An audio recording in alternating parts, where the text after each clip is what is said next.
Hoje vamos desvendar os mistérios de uma das mulheres mais poderosas e fascinantes da história, Cleópatra. Quem foi ela de verdade? Uma sedutora manipuladora ou uma líder genial que desafiou o maior império do seu tempo? Fique comigo até o final para descobrir. Cleópatra, a última rainha do Egito. Seu nome ecoa através dos séculos, mas a sua história é muito mais complexa do que os filmes de Hollywood nos contam. Nascida em 69 a.C., em Alexandria, ela não era etnicamente egípcia. Na verdade, ela pertencia à dinastia Ptolomaica, uma linhagem de governantes gregos que assumiu o poder no Egito séculos antes, após a morte de Alexandre, o Grande. Apesar de sua herança grega, Cleópatra foi uma rainha para o povo egípcio. Diferente dos seus antepassados, que se mantinham isolados na cultura grega, ela fez questão de aprender a língua egípcia, além de vários outros idiomas. Ela era conhecida por sua inteligência afiada, sua educação em filosofia e oratória, e uma personalidade magnética que cativava a todos. Ela não era apenas uma rainha, era uma estrategista. Ela assumiu o trono em 51 a.C., um período turbulento. O Egito estava afundado em dívidas e sob a constante ameaça de ser engolido por Roma. Para piorar, segundo os costumes, ela precisou se casar com seu próprio irmão mais novo, Ptolomeu XIII, para poder governar, mas Cleópatra não era do tipo que dividia o poder. Ela queria governar sozinha, tomando suas próprias decisões.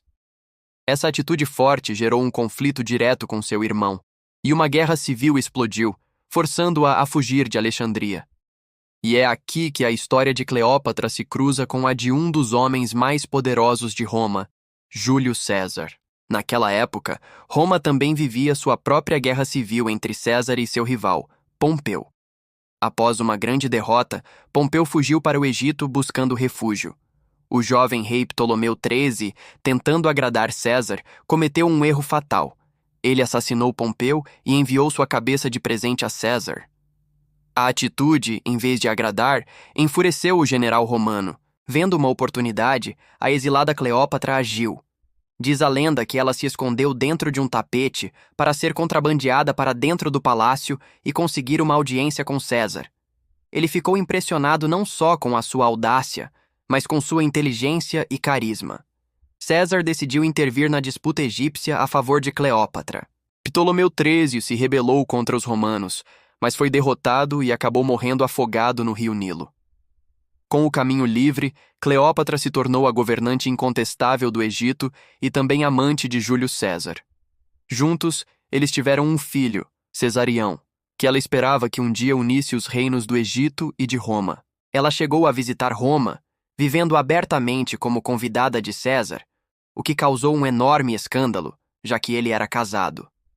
Mas os sonhos de Cleópatra foram interrompidos em 44 a.C., quando Júlio César foi brutalmente assassinado no Senado romano. Sem seu protetor e com seu filho ignorado no testamento de César, ela retornou rapidamente ao Egito. A morte de César mergulhou Roma em mais um caos. Um novo trio de líderes emergiu: Otávio, sobrinho neto e herdeiro de César; Lépido; e Marco Antônio, o leal general de César. Após vingarem a morte do ditador, eles dividiram o controle do império. Marco Antônio ficou com as províncias do Oriente, incluindo o Egito. Em 41 a.C., ele convocou Cleópatra para um encontro.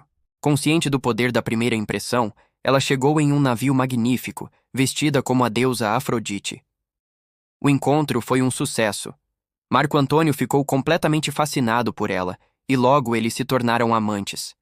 Essa relação durou mais de uma década, e eles tiveram 3 filhos. Para Marco Antônio, Cleópatra não era apenas uma amante. Era uma aliada política e intelectual poderosa, que o ajudava a governar o Oriente. Enquanto isso, em Roma, a aliança entre Marco Antônio e Otávio se desfazia. A situação explodiu quando Marco Antônio repudiou sua esposa romana, que era ninguém menos que a irmã de Otávio, para se casar oficialmente com Cleópatra. Para Otávio, essa foi a ofensa final e a desculpa perfeita. Ele usou a propaganda para pintar Marco Antônio como um traidor enfeitiçado por uma rainha estrangeira e convenceu o Senado a declarar guerra, não a Antônio, mas diretamente a Cleópatra. O confronto final aconteceu no mar, na famosa Batalha de Áxio, em 31 a.C. As forças de Cleópatra e Marco Antônio foram esmagadoramente derrotadas. Eles fugiram de volta para o Egito, mas sabiam que o fim estava próximo. Quando as tropas de Otávio invadiram Alexandria, Marco Antônio recebeu a falsa notícia de que Cleópatra havia se matado. Desesperado, ele tirou a própria vida. Cleópatra, agora prisioneira de Otávio, sabia o que a esperava: ser levada para Roma e exibida como um troféu de guerra. Recusando-se a sofrer essa humilhação, a última rainha do Egito tomou seu destino nas próprias mãos. Em 30 a.C., ela cometeu suicídio. Com sua morte, a dinastia ptolomaica chegou ao fim, e o Egito, após séculos de independência, tornou-se oficialmente uma província do Império Romano. Cleópatra foi muito mais que uma figura romântica. Ela foi uma governante culta, poliglota e uma estrategista política brilhante, que usou todas as ferramentas que tinha para proteger seu reino contra o poder avassalador de Roma. Sua história é um testemunho de poder, inteligência e uma vontade indomável de sobreviver. E aí, o que você achou da verdadeira história de Cleópatra? Você já conhecia a história dela? Deixe sua opinião aqui nos comentários. Se você gostou desse mergulho na história de Cleópatra, não se esqueça de deixar o seu like, se inscrever no canal Segredos do Universo TVC e ativar o sininho para não perder os próximos vídeos. Muito obrigado por assistir e até o próximo vídeo.